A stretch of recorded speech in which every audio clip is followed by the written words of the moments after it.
అధ్యక్ష, తెలంగాణ గవర్నర్ గారి ప్రసంగానికి సంబంధించిన అన్ని విషయాలను పునరుక్తిగా మళ్ళీ తడవటం కానీ చెప్పిన విషయాలను చెప్పడం కాదు, కానీ ఈ సభ ద్వారా కొన్ని విషయాలను, ఎందుకంటే గత ప్రభుత్వం చేసిన మంచి పనులను, ప్రజాస్వామ్యం అంటేనే, ప్రజాస్వామ్యానికి నెహ్రూ ప్రపంచంలోని గొప్ప దార్శనికుడు.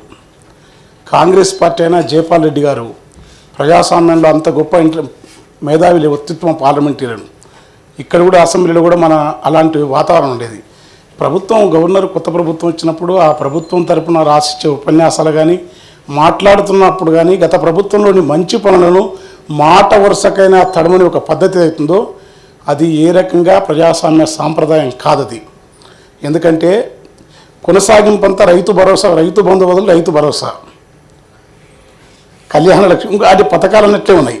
కానీ అక్కడ ఏమీ జరగనట్టుగా ఈ 14 ఏళ్లలో మొత్తం ఇప్పుడు జరిగే ప్రభుత్వం చెప్పాలి కూడా. ఏ ప్రభుత్వం అయినా తాము ఏమి చేయదలుచుకున్నో చెప్పడంలో చాలా ఆత్మవిశ్వాసంతో చెప్పేది కనపడుతుంది. ఒకటి, వ్యక్తిగతంగా చాలా నాకు మా జిల్లా నుంచి ఒక ముఖ్యమంత్రి అవ్వడం అనేది వ్యక్తిగతంగా, రాజకీయాలకు అతీతంగా సాహిత్య రంగం నుంచి వచ్చినందుకు ఒక చిన్న వయసులో ముఖ్యమంత్రి అవ్వడం నేను రేవంత్ గారిని చాలా అభినందిస్తున్నా. అది వేరు గొప్ప విషయం. తర్వాత తను కూడా తెలంగాణ ప్రజలు కోరుకున్నారు కనుక అవన్నీ మనం మాట్లాడాం. తర్వాత కేసీఆర్ గారికి తెలంగాణ రావటంలో కేసీఆర్ గారి యొక్క గొప్పతనం, పోరాట పటిమ, విశిష్ట మనస్థితి అని బాల్జాకు ఒక పాశ్చాత్య రచయిత ఒక మాట చెప్తాడు.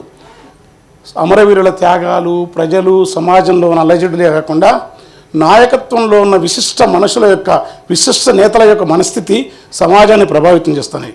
అలాంటి విశిష్ట మనస్థితి ఉన్న వాళ్ళు ఒకరు కేసీఆర్ గారు, మరొకరు సోనియా గాంధీ గారు. మిగతా కాంగ్రెస్ పార్టీ అంత వేరు. ఇప్పటికి 2 సార్లు ప్రధానమంత్రి పదవి వస్తే కూడా వద్దున్న సోనియా గాంధీ. గుర్తించే దగ్గర మన వాళ్ళు కూడా సోనియా అని ఎక్కడైనా మాట్లాడితే మనకు డ్యామేజ్. అట్లనే రేపు వీళ్ళు కేసీఆర్ గారిని ప్రజలంతా మనసుల్లో ఆయన ప్రతిష్ఠితమైన ఉద్యమ నేతగా, తెలంగాణ జాతిపితగా ఆయనను మాట్లాడితే ఈ సమాజం హర్షించదు. అదే సందర్భంలో అత్యుత్సాహంగా ఇప్పుడు చెప్పాలి, ఈ సందర్భంగా చెప్పకపోతే అప్పుడైనా చెప్పాల్సి ఉండే, చెప్పే దగ్గర చెప్పినాం.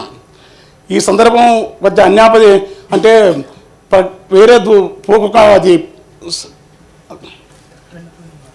ఆ సమయం పరిధిలోనే ఒక మాట ఏంటంటే, దానికి సరి అయిన సమన్వయం కాదు, కానీ బాలకాసుమను కడియం శ్రీ 2 రోజులు నాకు చెప్పినాను. ఈ రైతు బంధు అనేది భూస్వాములకు ఇస్తే ప్రజలు ఒప్పుకోరేమో, ఒక సామాజిక పెద్ద ఆయన చెప్పినాడు కేసీఆర్. చెప్తే ఆ సభలో రికార్డెడ్గా ఉంది. ఇంకా అంటే రైతులు అంతా 50 ఎకరాల కూడా తెలంగాణలో చాలా దరిద్రం. 6 అరకలు గట్టే పెద్ద రైతులు కూడా అరకట్టెద్దులు అమ్మి అరువుకిచ్చిరి పొలం.